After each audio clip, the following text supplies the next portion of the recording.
अभी टिल आंखें खोल ही रही थी कि इचिगो ने उससे अपने दोनों हाथ ऊपर उठाने को कहा और दुश्मन के सामने सरेंडर करने को बोला। टिल हैरान थी कि इचिगो ऐसा क्यों कह रहा है। तभी इचिगो ने असली बात बताई। इचिगो को समझ आ गया था कि टिल की अनलक पावर हमेशा आसपास की चीजों का इस्तेमाल करके तबाही मचाती है। जब वो दोनों समुद्र के पास थे, इचिगो ने देखा कि वहाँ पानी के नीचे एक ज्वालामुखी है। उसने तुरंत टिल को आर्टिफिशियल रेस्पिरेशन यानी किस दिया और जैसे ही उनका टच हुआ, टिल की अनलक पावर ट्रिगर हो गई। नतीजा ये हुआ कि वो वोल्केनो फट गया और उसकी ताकत से उनकी बोट सीधा आसमान में उड़ने लगी। इचिगो ने इस मौके का फायदा उठाया और दुश्मन के प्लेन पर चढ़ गया। उसने अपने ही हाथ को तलवार की तरह इस्तेमाल करके एक भयानक ब्लड ब्लेड चलाई और पायलट को मार गिराया। प्लेन पर कब्जा करके वो दोनों अपनी मंजिल लेक बाइकाल की तरफ निकल पड़े। लेकिन मंजिल के पास पहुंचते ही यूनियन ने स्पेस स्टेशन से प्लेन को खुद को तबाह करने का ऑर्डर भेज दिया। इचिगो ने तुरंत टिल को पकड़ा और प्लेन से कूद गया। उसने अपने अनडेड शरीर का इस्तेमाल करके टिल को चोट लगने से बचाया और दोनों सेफली जमीन पर उतर गए। लेक बाइकाल उनके सामने था। इचिगो ने देखा कि बीच पर बहुत लोग हैं,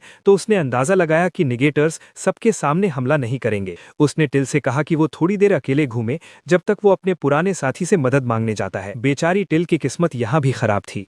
उसे जो पहली लड़की मिली वो कोई और नहीं बल्कि वही निगेटर थी जो उनका पीछा कर रही थी। टिल को इसका जरा भी एहसास नहीं था और वो उस दुश्मन लड़की के साथ बैठकर बड़े मासूमियत से पेंटिंग बनाने लगी। बातों बातों में टिल ने इचिगो का जिक्र किया और उसके चेहरे पर इचिगो के लिए प्यार साफ दिखने लगा। ये देखते ही दुश्मन लड़की ने अपना असली रूप दिखा दिया। असल में वो भी इचिगो को पसंद करती थी और उसे कैद करके हमेशा के लिए अपने पास रखना चाहती थी। उसने तुरंत अपनी पावर से समुद्र के पानी को एक बैरियर में बदला और टिल को लेकर आसमान में उड़ गई। इससे पहले कि वो टिल को नुकसान पहुंचाती, इचिगो वहां पहुंच गया और एक जोरदार हमला किया। लेकिन दुश्मन के बैरियर की वजह से उसे कुछ नहीं हुआ। अब वो दुश्मन लड़की टिल से और भी ज्यादा जलने लगी थी और उसने फैसला किया कि वो अपनी पूरी ताकत दिखाकर टिल को खत्म कर देगी।